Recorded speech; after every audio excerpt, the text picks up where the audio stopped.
وہ مریم جو آگے چل کر عیسیٰ کو جنم دیتی ہے، جب اتنی نیک خاتون کا حساب، اس کا پرسنل حساب جب اس کا سرپرست زکریا لے سکتا ہے، تو کیا تمہارے ماں باپ تم سے یہ حساب نہیں لے سکتے ہیں کہ یہ کاپی تمہارے پاس کہاں سے آئی؟ تم گھر سے 10 کتاب لے کے گئی تھی، یہ 11ویں کتاب تمہارے پاس کہاں سے آئی؟ تمہارے موبائل میں بیلنس نہیں تھا، تمہارے موبائل میں یہ بیلنس کہاں سے آیا؟ تم یہ رومال لے کر نہیں گئی تھی ہیڈ کرچیف، یہ رومال تمہارے پاس کہاں سے آیا؟ تم یہ نوٹ بک لے کر نہیں گئی تھی، یہ نوٹ بک تمہارے پاس کہاں سے آئی؟ تمہارے اسکول کی چھٹی 12 بجے ہو جاتی ہے، تم 1 بجے گھر میں کیسے پہنچ رہی ہو؟ کیا یہ حساب و کتاب لینے کی ذمہ داری ایک باپ کی نہیں بنتی ہے؟ نبی اکرم کی شان میں صرف اتنا ہی کہا جا سکتا ہے، عرش پر اللہ ہے، اور اللہ کے بعد پھر یہ جملہ یاد رکھیے، اللہ کے بعد کائنات کی سب سے بڑی ہستی، کائنات کا سب سے بڑا مقام والا انسان، کائنات کا سب سے بڑا درجہ اگر کسی کو دیا جا سکتا ہے تو اس درجے کے حقدار ہیں صرف جناب محمد رسول اللہ صلی اللہ علیہ وسلم۔ مختصر میں شارٹ کٹ میں بس اتنی سی بات کہی جا سکتی ہے، ہم نے کہاں اپنے جیسا مانا ہے۔ مسواک کی اہمیت کا اندازہ اس بات سے لگایا جا سکتا ہے کہ آخری موقع پر، آخری وقت میں بھی آپ نے مسواک کو نہیں چھوڑا۔ اتنی امپورٹنٹ چیز، اتنی اہمیت کی حامل چیز، لیکن نبی اکرم کی رحمت کا تقاضا دیکھو جو مومنوں کے ساتھ کچھ خاص ہے۔ اتنی امپورٹنٹ چیز آپ چاہتے تو فرض کر سکتے تھے، لیکن آپ نے فرمایا نہیں، لولا نشق علی امتی لامرتم بالسواک، اگر میری امت پر دشوار نہ ہوتا، مشکل نہ ہوتا ہر فرض نماز سے پہلے مسواک کا کرنا، تو میں ان کو ہر فرض نماز سے پہلے مسواک کرنے کا حکم دیتا۔ الحمدللہ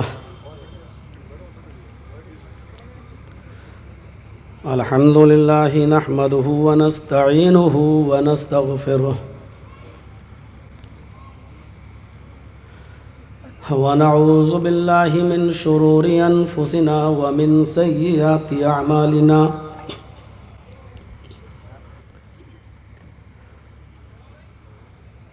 من يهده الله فلا مضل له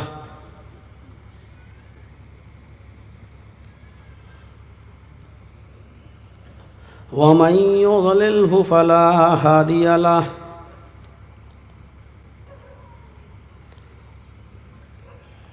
وأشهد أن لا إله إلا الله وحده لا شريك له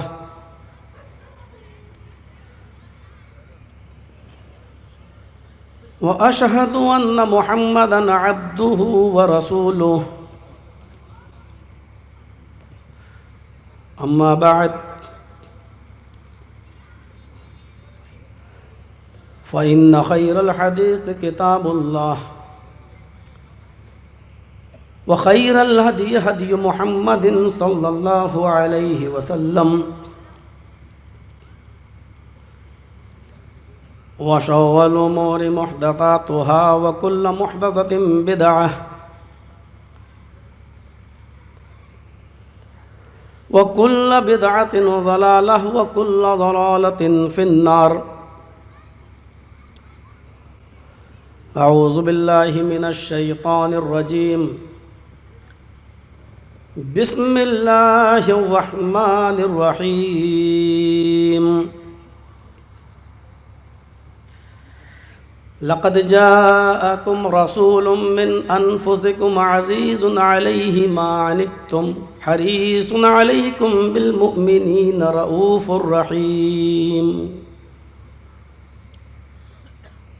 رب اشرح لی صدری ویسر لی امری واحلل عقدۃ من لسانی یفقہوا قولی۔ قرآن کریم کی یہ آیت جو میں نے آپ کے سامنے پڑھی ہے، اللہ رب العالمین نے جناب محمد رسول اللہ صلی اللہ علیہ وسلم کی ایک صفت کا تذکرہ کیا ہے۔ پہلے تو یہ بتایا کہ لقد جاءکم رسول من انفسکم، تمہارے درمیان جو رسول تشریف لائے ہیں، جو آ چکے ہیں، وہ تمہارے ہی جنس سے ہیں۔ عزیز علیہ ما عنتم حریص علیکم بالمؤمنین رؤوف الرحیم، تمہاری مضرت کی خبر، ان کو پریشان کر دیتی ہے۔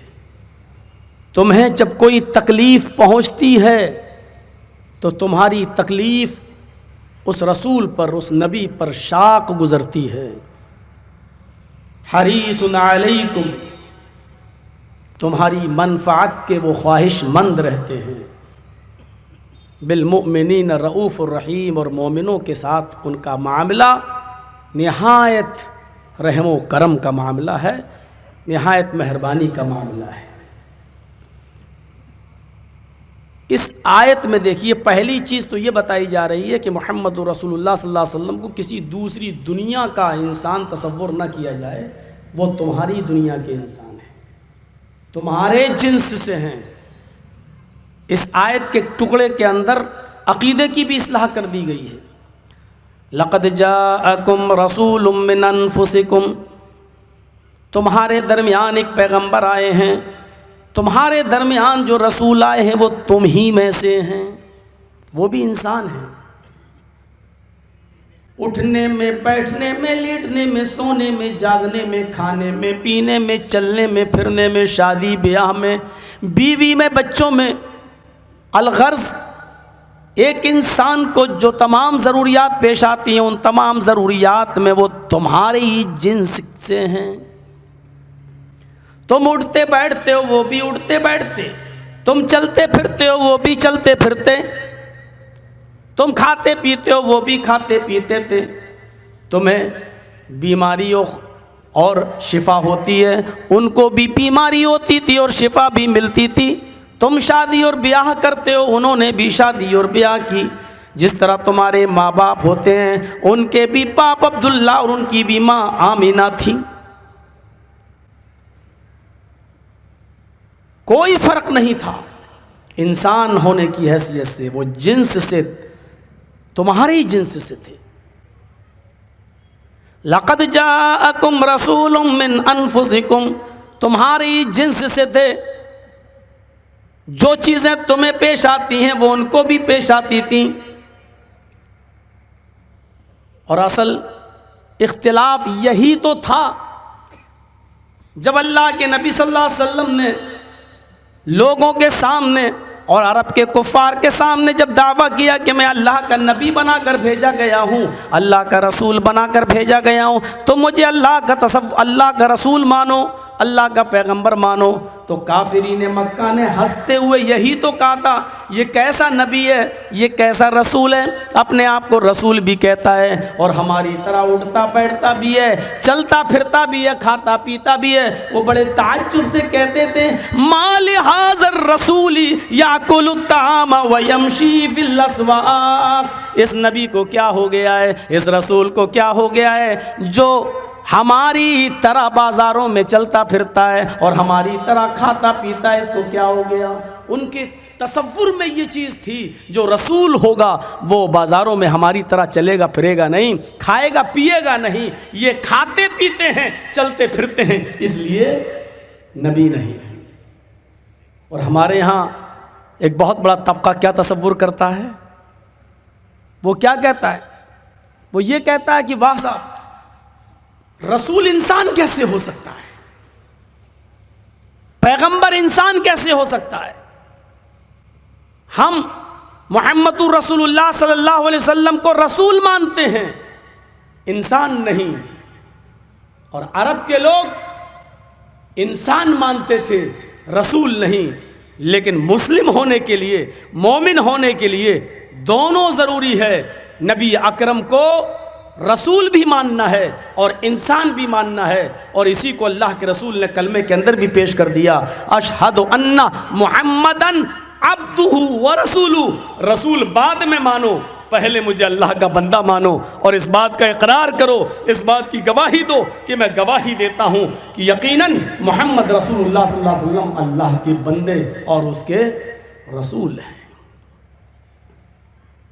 لقد جاءکم رسول من انفسکم عزیز علیہ ما عنتم، تمہارے درمیان جو رسول آئے ہیں، جو پیغمبر آئے ہیں، وہ تمہاری جنس سے ہیں، تمہاری نسل سے ہیں، اٹھنے بیٹھنے، کھانے پینے، چلنے پھرنے میں، شادی بیاہ میں وہ تم سے الگ نہیں ہیں۔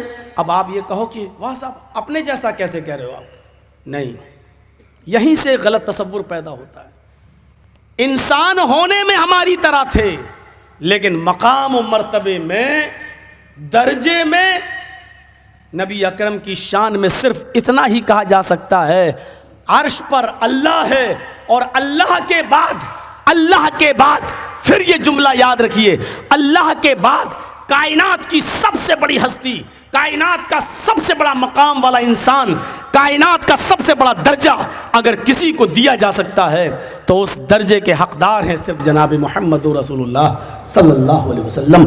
مختصر میں، شارٹ کٹ میں بس اتنی سی بات کہی جا سکتی ہے، ہم نے کہاں اپنے جیسا مانا ہے؟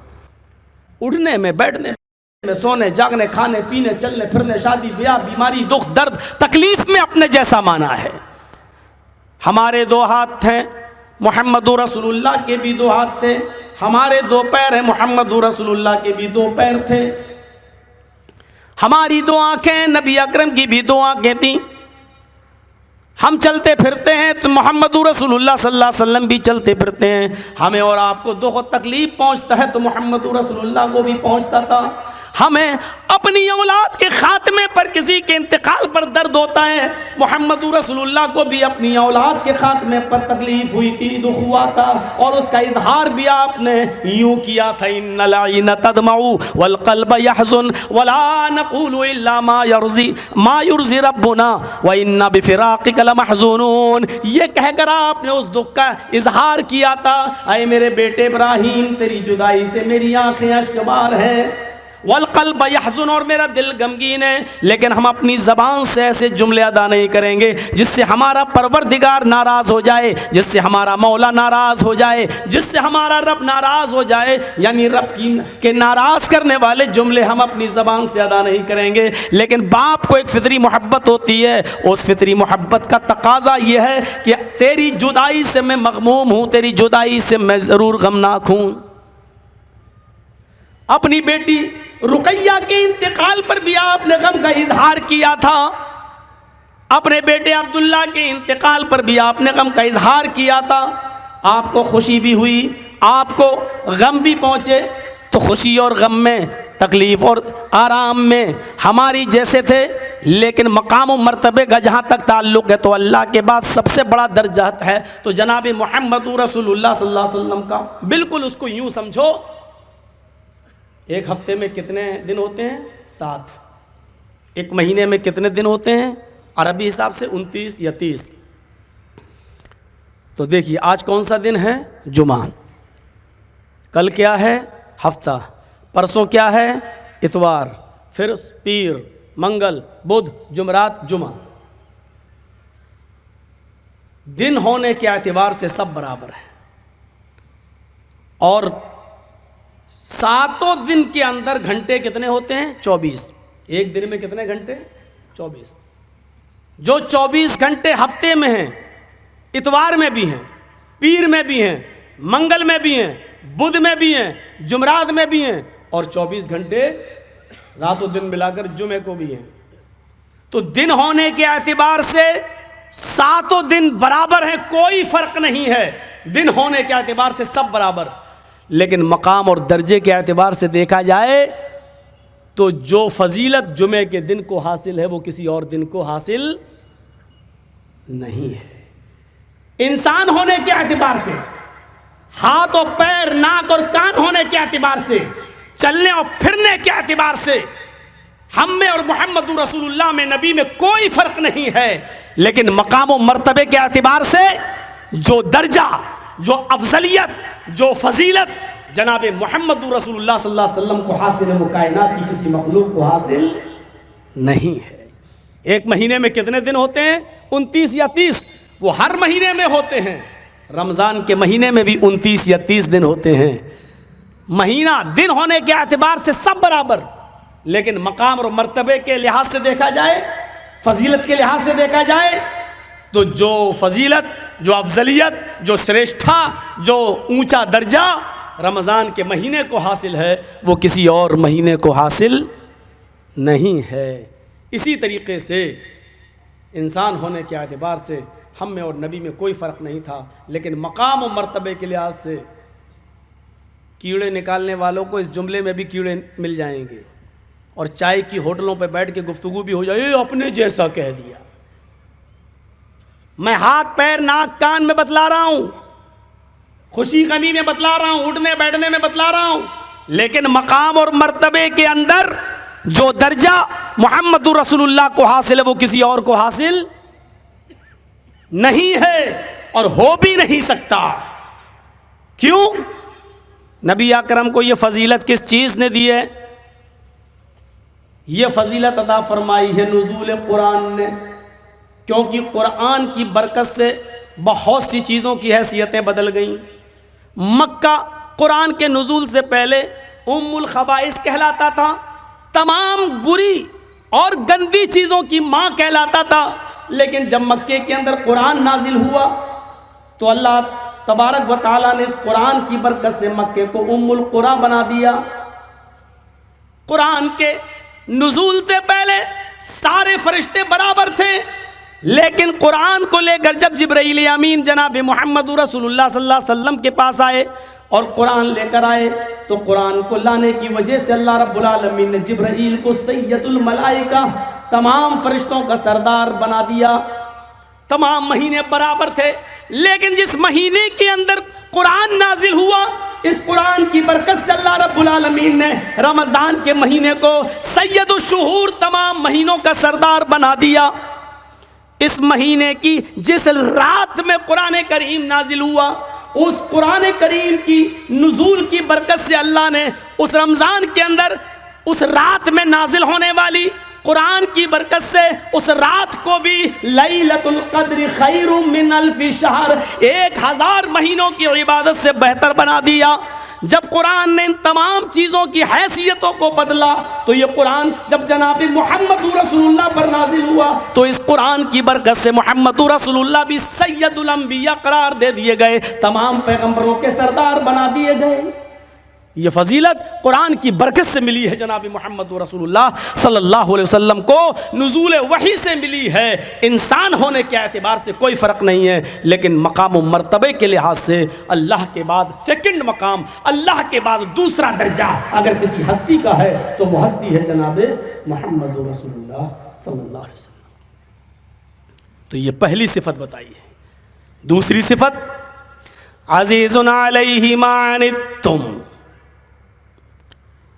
تمہاری تکلیف کی خبر جب ان کو پہنچتی ہے تو ان کو تکلیف ہوتی ہے. تمہاری مضرت کی بات سن کر، تکلیف کی بات سن کر ان کو بھی دکھ ہوتا ہے. اس کا ترجمہ علامہ احسان الہی ظہیر اکثر یوں کیا کرتے تھے، عزیز علیہ ما عنتم، کانٹا مشرق میں رہنے والے کسی آدمی کے پیر میں چبھتا تھا تو اس کا درد محمد رسول اللہ صلی اللہ علیہ وسلم اپنے دل میں محسوس کرتے تھے.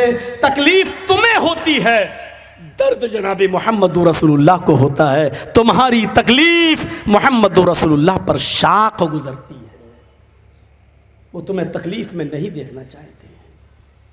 حریص علیکم، ہمیشہ وہ تمہاری منفعت کے، تمہارے فائدے کے متمنی رہتے ہیں کہ کیسے تمہیں فائدہ پہنچے، کیسے تمہاری زندگی کے اندر انقلاب آئے اور کیسے تم دھیرے دھیرے نیک اعمال کرتے ہوئے جنت کے قریب پہنچ جاؤ، گناہوں سے بچ جاؤ، جہنم سے دور ہو جاؤ، جنت کے قریب پہنچ جاؤ.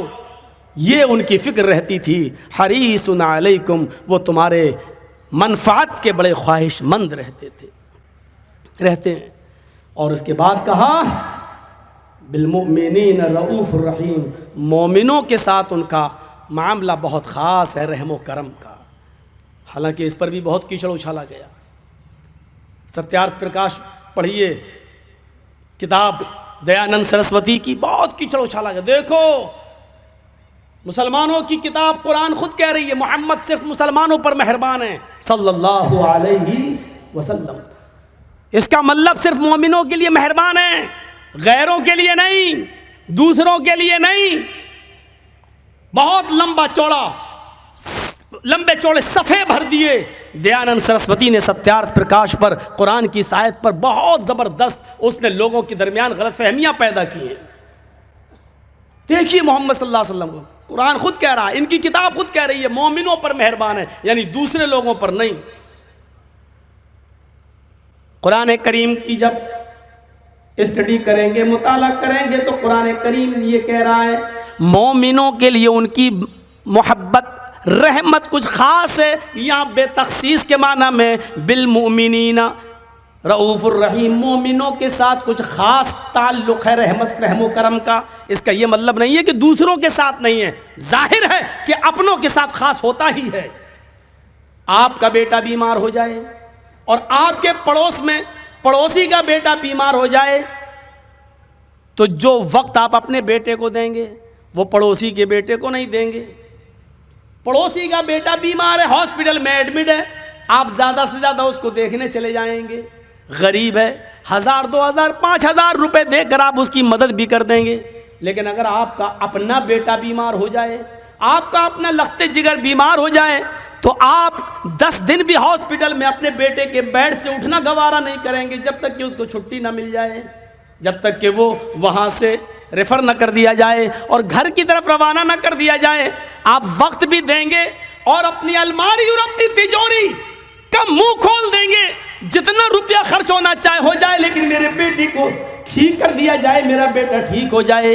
میرے بھائیوں، آپ اپنے بیٹے کے ساتھ جو خاص رحم و کرم کا معاملہ کر رہے ہیں، اس سے یہ تو نتیجہ نہیں نکلتا کہ پڑوسیوں کے بچوں سے آپ کو نفرت ہے یا دوسروں کے بچوں سے آپ کو نفرت ہے. اگر نبی اکرم کی شان میں قرآن نے یہ کہہ دیا کہ ان کا مومنوں کے ساتھ رحم و کرم کا ایک الگ معاملہ ہے، کچھ خاص معاملہ ہے، اس کا مطلب یہ تو نہیں ہے کہ وہ دوسروں کے لیے مہربان نہیں ہے. یہ کہاں سے تم نے نتیجہ نکال لیا؟ قرآن خود محمد رسول اللہ کی رحمت عامہ کو عام کرتا ہے اور کہتا ہے وَمَا أَرْسَلْنَاكَ إِلَّا رَحْمَةً لِّلْعَالَمِينَ. اے محمد صلی اللہ علیہ وسلم، ہم نے آپ کو پورے وشو کے لیے، ساری کائنات کے لیے ہم نے رحمت بنا کر بھیجا ہے. یہاں تو مومنوں کا ذکر ہی نہیں ہے، ساری کائنات کے لیے، سارے عالم کے لیے، پورے وشو کے لیے، پوری دنیا کے لیے ہم نے رحمت بنا کر بھیجا. اور اس میں انسانوں کے ساتھ بھی، انسانوں کے لیے بھی، جانوروں کے لیے بھی، جماعتات و نباتات کے لیے بھی. میرے بھائیوں، قرآن کی اس آیت نے کلیئر کر دیا ہے اور ایسی آیتوں کا جواب نہیں دیا ہے. ستیارتھ پرکاش نے اٹھایا تک نہیں اس آیت کو، وَمَا أَرْسَلْنَاكَ إِلَّا رَحْمَةً لِّلْعَالَمِينَ.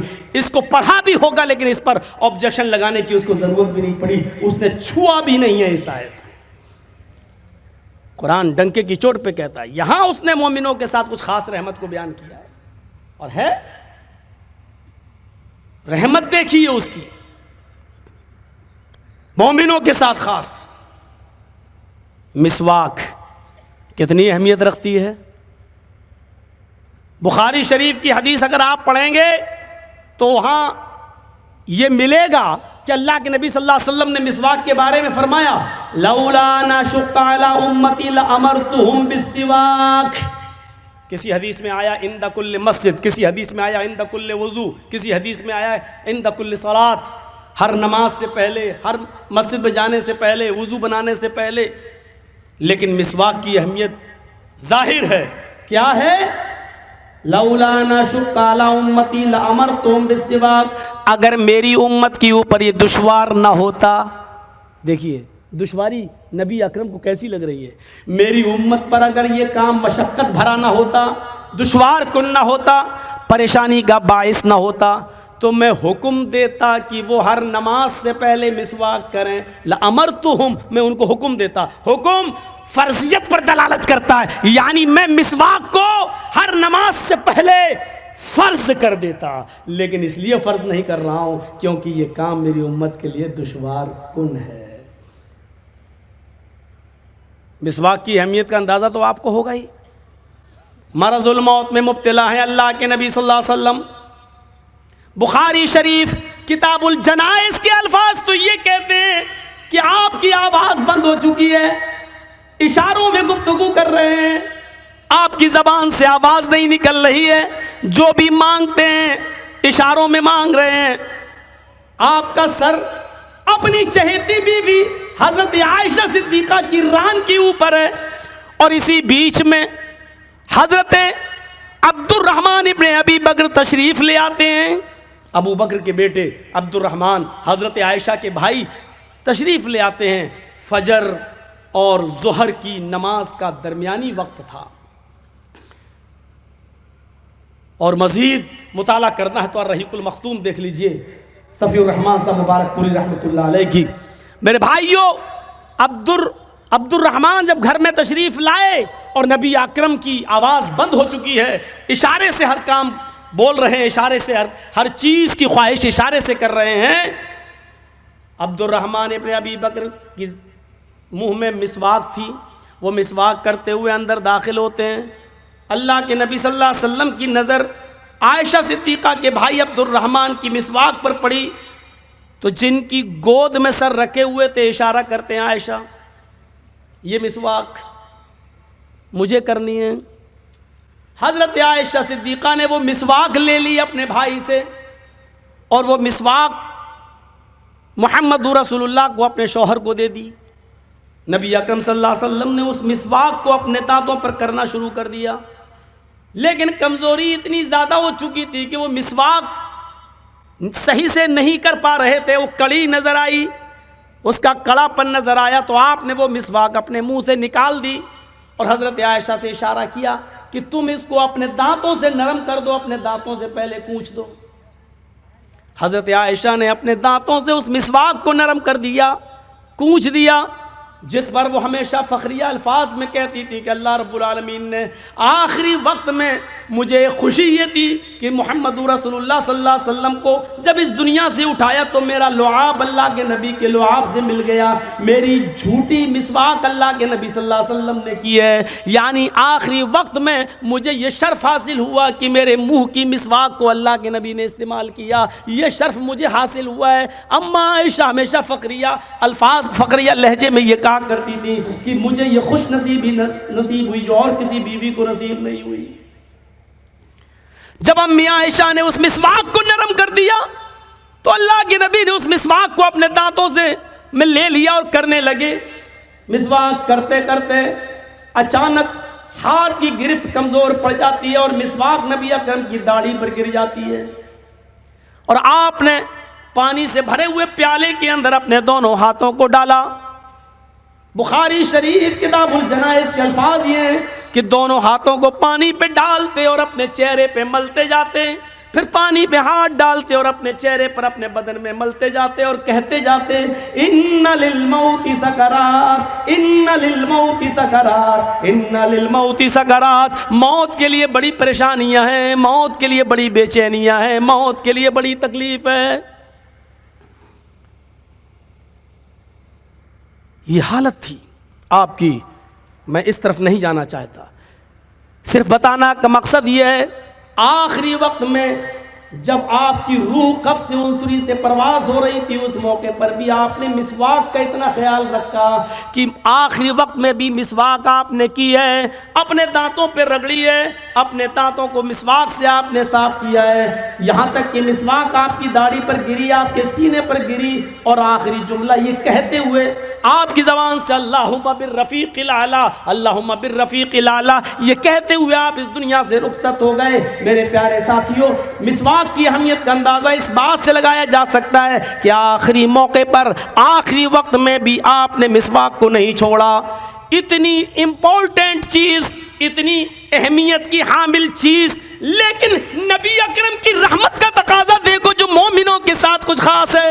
اتنی امپورٹنٹ چیز آپ چاہتے تو فرض کر سکتے تھے, لیکن آپ نے فرمایا نہیں نہیں, لولا نشق علی امتی لامرتم بالسواک, اگر میری امت پر دشوار نہ ہوتا, مشکل نہ ہوتا ہر فرض نماز سے پہلے مسواک کا کرنا, تو میں ان کو ہر فرض نماز سے پہلے مسواک کرنے کا حکم دیتا, بغیر مسواک کے نماز کو ناجائز قرار دے دیتا, مسواک کے بعد ہی نماز کو جائز قرار دیتا, میں مسواک کرنا ان پر فرض کر دیتا. لیکن مجھے معلوم ہے کہ یہ کام میری امت پر دشوار کن ہے. ظاہر ہے گاؤں دیہات کے لوگ تو پیڑ پہ چڑھیں گے, مسواک توڑ لیں گے, کر لیں گے, لیکن شہر والے کہاں جائیں گے,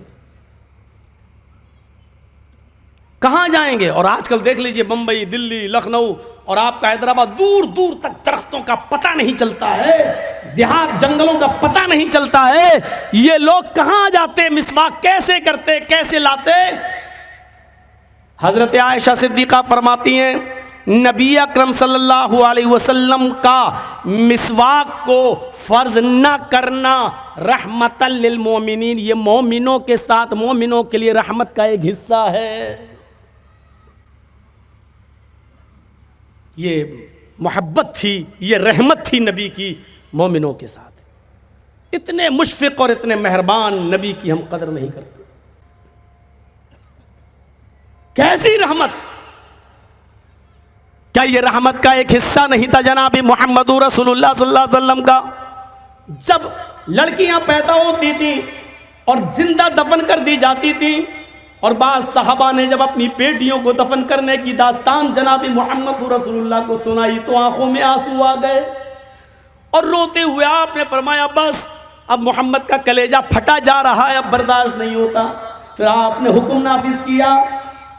پڑھیے سنن نسائی، دیکھیے ابن ماجہ کے صفحات پر یہ منظر کہ اللہ کے نبی صلی اللہ علیہ وسلم نے حکم نافذ کیا.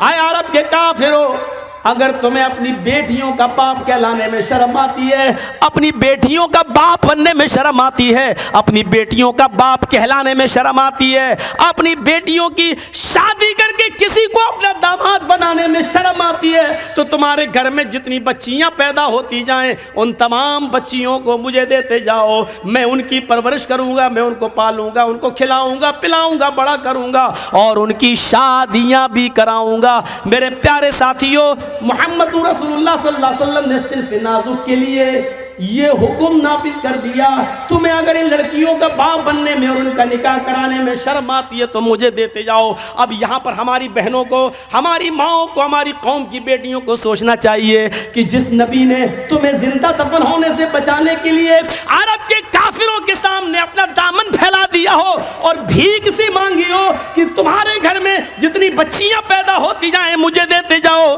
میں ان کی پرورش کرنے کے لیے تیار ہیں، تم اپنے اس مشفق رسول کے ساتھ، اس مہربان نبی کے ساتھ تمہارا سلوک کیا ہے؟ معاشرے کے اندر تم رہتی ہو، کتنا موبائل چلاتی ہو، کتنا فون استعمال کرتی ہو، کتنا فیس بک چلا رہی ہو، کتنے واٹس ایپ پر چیٹنگ کر رہی ہو، کتنے کالج میں پڑھنے والے لڑکوں کے ساتھ تمہاری دوستی چل رہی ہے. الغرض یہ تمام چیزیں بیان میں آ سکتی ہیں. یہاں پر بھی رسول کی رحمت کو اپنے سامنے تمہیں رکھنا پڑے گا کہ اس مہربان نبی نے تمہارے لیے کیا نہیں کیا، اور تم آج اس نبی کی تعلیمات پر بلڈوزر چلاتی ہو، اپنے پیروں سے روندتی ہوئی چلی جاتی ہو. کیا تم نے سورہ مریم نہیں پڑھی؟ حضرت مریم کا وہ واقعہ نہیں پڑھا؟ حضرت زکریا جب محراب میں داخل ہوئے اور وہ حضرت مریم کی کفالت کر رہے تھے، مریم کے پاس بے موسم پھل دے کے، سیب کا موسم نہیں تھا، سیب دیکھا، جس پھل کا موسم نہیں تھا وہ بے موسم پھل دے کے، تو حضرت زکریا کو ڈاؤٹ ہو گیا، پوچھنے لگے انا لکی ھذا، کہاں سے آیا یہ سب؟ یہ پھلوں کا تو موسم نہیں ہے، پھر تیرے پاس یہ پھل کہاں سے آئے؟ وہ بھی نیک تھی، ایک منٹ بھی نہیں لگایا، قالت ہوا من عند اللہ، آئے میرے سرپرست مجھے شک کی نظروں سے مت دیکھو، میری اوپر شک کی سوئی مت دوڑاؤ، یہ ساری نعمتیں اللہ کی طرف سے آئی ہیں، اس میں کوئی میرا دخل نہیں ہے، نہ کسی لڑکے نے مجھے دیے، نہ کوئی بوائے فرینڈ تھا، نہ کوئی یہاں آنے والا تھا، یہ ساری نعمتیں اللہ کے پاس سے آئی ہیں. جب حضرت مریم سے ان کے سرپرست سوال کر سکتے ہیں بے موسم پھل کیسے آیا، ان کا حساب لیا جا سکتا ہے. میری بیٹیوں، میری بچیوں اور میری بہنوں، میری قوم کی ماں اور بہنوں، سچ اور ایمانداری کے ساتھ بتاؤ، وہ مریم جو آگے چل کر عیسیٰ کو جنم دیتی ہے، جب اتنی نیک خاتون کا حساب، اس کا پرسنل حساب جب اس کا سرپرست زکریا لے سکتا ہے، تو کیا تمہارے ماں باپ تم سے یہ حساب نہیں لے سکتے ہیں کہ یہ کاپی تمہارے پاس کہاں سے آئی؟ تم گھر سے 10 کتاب لے کے گئی تھی، یہ 11ویں کتاب تمہارے پاس کہاں سے آئی؟ تمہارے موبائل میں بیلنس نہیں تھا، تمہارے موبائل میں یہ بیلنس کہاں سے آیا؟ تم یہ رومال لے کر نہیں گئی تھی ہیڈ کرچیف، یہ رومال تمہارے پاس کہاں سے آیا؟ تم یہ نوٹ بک لے کر نہیں گئی تھی، یہ نوٹ بک تمہارے پاس کہاں سے آئی؟ تمہارے اسکول کی چھٹی 12 بجے ہو جاتی ہے، تم 1 بجے گھر میں کیسے پہنچ رہی ہو؟ کیا یہ حساب و کتاب لینے کی ذمہ داری ایک باپ کی نہیں بنتی ہے؟ جب حضرت زکریا بے موسم پھل پر مریم سے حساب و کتاب کر سکتے ہیں، ان کا جائزہ لے سکتے ہیں، ان سے پوچھ سکتے ہیں، تو کیا یہ باپ کی ذمہ داری نہیں بنتی ہے کہ وہ اپنی بیٹیوں سے سب پوچھیں؟ میری بیٹی، تمہاری خالہ کا نمبر تمہارے موبائل میں تھا، تمہاری بہن کا نمبر تھا، تمہارے بھائی کا نمبر تھا، لیکن یہاں ایک فون آیا ہے یا کیا گیا ہے، یہ نمبر کس کا ہے؟ تم نے کس سے بات کی ہے؟ کیا یہ سوال نہیں کر سکتے؟ اب اس سے آگے اگر ہم گئے تو پھر وہی بات ہوگی۔ یہاں ہو کیا رہا ہے؟ اور جو ابھی تک وہی تھا، یو پی، بہار، وہاں سب چل رہا تھا، لیکن اب دھیرے دھیرے یہ خرافاتیں ساؤتھ کے اندر بھی آ گئی، ادھر بھی چلی آئی۔ یہ حساب لینا ہماری ذمہ داری ہے، اور ہماری بچیوں کو برا نہیں ماننا چاہیے۔ باپ کبھی اپنی بیٹی کے لیے برا نہیں سوچتا ہے، یہ آپ کی ذمہ داری بنتی ہے، اور آپ سے زیادہ آپ کی بیوی کی ذمہ داری بنتی ہے کہ وہ اپنی بیٹی پر نظر رکھے، دیکھے، کیونکہ بیٹی کے جذبات کو جتنی ماں سمجھ سکتی ہے نہیں۔ ہم نے تربیت کون سی دی؟ امام احمد نے اپنی مسند احمد کے اندر ایک صحابی کا واقعہ نقل کیا ہے، صحابیہ کا، مسند احمد کے اندر، کہ ان کے گھر میں ایک بچی پیدا ہوئی، ایک بچہ پیدا ہوا ایک صحابی کے گھر۔ بچہ جب بھی پیشاب کرتا تھا تو اس بچے کی ماں اس بچے کی شرمگاہ پر پانی کا لوٹا ڈال دیا کرتی تھی، پانی لیا ڈال دیا۔ جب بھی اس بچے نے پیشاب کیا تو ماں نے پانی کا ایک برتن اس پر بہا دیا۔ اس صحابیہ کا بیان ہے، جس دن میرا بیٹا چلنے کے لائق ہوا، پہلا دن تھا، کھڑا ہوا اور چلنے لگا، پہلا دن، اور میری ماں نظر رکھے ہوئے ہے، میرا بیٹا پہلا دن جب اپنے پیروں کے بل کھڑا ہوا اور چلنے لگا اور میرے بچے کو پیشاب لگا تو میرے بچے نے مجھ سے پانی نہیں مانگا، بلکہ پانی کا ایک چھوٹا سا برتن اٹھایا اور خود پانی لے کر چلا گیا اور بیٹھ گیا۔ ماں یہ منظر اپنی آنکھوں سے دیکھ رہی ہے، بچے نے پیشاب کیا اور اپنے چھوٹے ننھے ہاتھوں سے جس طرح وہ دھو سکا اس نے دھو لیا، جیسے پانی ڈال سکا اس نے ڈال لیا۔ ماں چیخ کر کہتی، اللہ کی قسم میری محنت کامیاب ہو گئی، اللہ کی قسم میری تربیت رنگ لائی، اللہ کی قسم میں نے اپنے بچے کے سلسلے میں تربیت کا جو پہلو اپنایا تھا میں اس میں کامیاب ہو گئی۔ میرے بھائیوں، اس منظر کو دیکھ کر ہماری قوم کی بیٹیاں بتائیں انہوں نے اپنے بچوں کی تربیت ایسے کی ہے۔ اسکولوں میں، کالجوں میں، یونیورسٹیوں میں آپ اپنے بچے کو بی اے کرا سکتی ہو، ایم اے کرا سکتی ہو، ایم فل کرا سکتی ہو، پی ایچ ڈی کرا کے ڈاکٹر بنا سکتی ہو، M B B S M S کرا کے سرجن بنا سکتی ہو، M B B S M D کر کے ایک اچھا ڈاکٹر بنا سکتی ہو، لیکن جو تربیت ماں دے سکتی ہے وہ ایم بی بی ایس ڈاکٹروں کو اسکولوں میں نہیں ملے گی۔ بڑے بڑے پی ایچ ڈی کرنے والے اور بڑے بڑے ڈاکٹروں کو بھی میں نے پینٹ کی چین کھول کر گدھے اور کتوں کی طرح کھڑے ہو کر پیشاب کرتے ہوئے دیکھا ہے۔ یونیورسٹیوں میں وہ تربیت نہیں ملے گی جو ایک ماں دے سکتی ہے اپنے بچوں کو۔ میرے پیارے ساتھیوں، اس لیے ماں کا کردار اور باپ کا کردار ایک اہم رول ادا کرتا ہے۔ نوجوان لڑکوں کے تعلق سے اصلاح کا ایک پہلو یہ بھی ہونا چاہیے، جب ملک شام کے اندر حضرت عمر فاروق کے بیٹے نے سڑے ہوئے کھجور اور انگور سے جب وہ نبیذ بن گئی، نشہ آ گیا اور عمر فاروق کے بیٹے نے وہ نبیذ پی لی ملک شام کے اندر اور اس کو نشہ آ گیا۔ ملک شام کے گورنر حضرت عمرو ابن عاص نے عمر فاروق کے بیٹے کو طلب کیا اور 40 کوڑے لگوا دیے، لیکن جب مدینے میں عمر فاروق کو پتا چلا کہ شام کے اندر میرے بیٹے نے شراب پی لی تھی تو اسپیشل گھوڑا مدینے سے بھیجا اور عمرو ابن عاص کو ایک لیٹر لکھا کہ میرے بیٹے کو اس گھوڑے پر جلد سے جلد مدینہ روانہ کیا جائے۔ جب وہ بیٹا مدینے میں تشریف لاتا ہے، سوچا کہ میرے ابو کوئی ایوارڈ دیں گے، کوئی انعام دیں گے۔ باپ نے اپنے بیٹے کو عمر فاروق رضی اللہ تعالیٰ عنہ نے اپنے بیٹے کو ان کی ماں سے یعنی اپنی بیوی سے نہیں ملنے دیا. آتے کا اس کو حراست میں لے لو. بیٹے کو حراست میں لے لیا گیا. 4 جلاد متعین کر دیے تھے. 4 جلاد پڑھیے الفاروق علامہ شبلی نعمانی کی. 4 جلاد متعین کر دیے تھے اور 4 جلاد سے کہا تھا میرے بیٹے کو 10 کوڑے مارو, یہ تھک جائے گا. پھر دوسرا جلاد آئے, وہ 10 کوڑے مارے, پھر وہ ہٹ جائے. تیسرا جلاد 10 کوڑے مارے. 4 جلاد 40 کوڑے مارے. جب ان لوگ کوڑے لے کر کھڑے ہو گئے تو بیٹے نے سوال کیا, امیر المومنین ہیں آپ, یہ کیسا انصاف ہے؟ میں نے شراب پی بھی لی دھوکے سے, نبیذ پی لی, مجھے معلوم نہیں تھا کہ اس میں نشہ آ گیا ہے. اگر پی بھی لی تو اس کی سزا ہمارے ابن عاص نے مجھے دے دی. میں 40 کوڑے ملک شام کے اندر میں کھا کے آ گیا ہوں, پھر مجھے یہاں سزا کیوں دی جا رہی ہے؟ ایک جرم کی ڈبل سزا کیسے دی جا رہی ہے؟ ایک جرم کی ڈبل سزا مجھے کیوں مل رہی ہے؟ حضرت عمر فاروق کہتے ہیں میرے بیٹے یہ سزا میں اس لیے دے رہا ہوں, میں جانتا ہوں کہ تمہیں 40 کوڑے پڑ چکے ہیں, لیکن میرا دل کہتا ہے عمر ابن عاص نے تمہارے ساتھ رعایت برتی ہوگی. وہ 40 کوڑے جتنی زور سے مارنا چاہیے اتنی زور سے نہیں مارے گئے ہوں گے, نہ تو جلاد نے مارے ہوں گے نہ انہوں نے پڑوائے ہوں گے. اس بات کی رعایت کی گئی ہوگی کہ آپ امیر المومنین کے بیٹے ہیں, اس لیے مجھے میرا دل کہتا ہے کہ وہ کوڑے ہلکے ہلکے پڑے ہوں گے.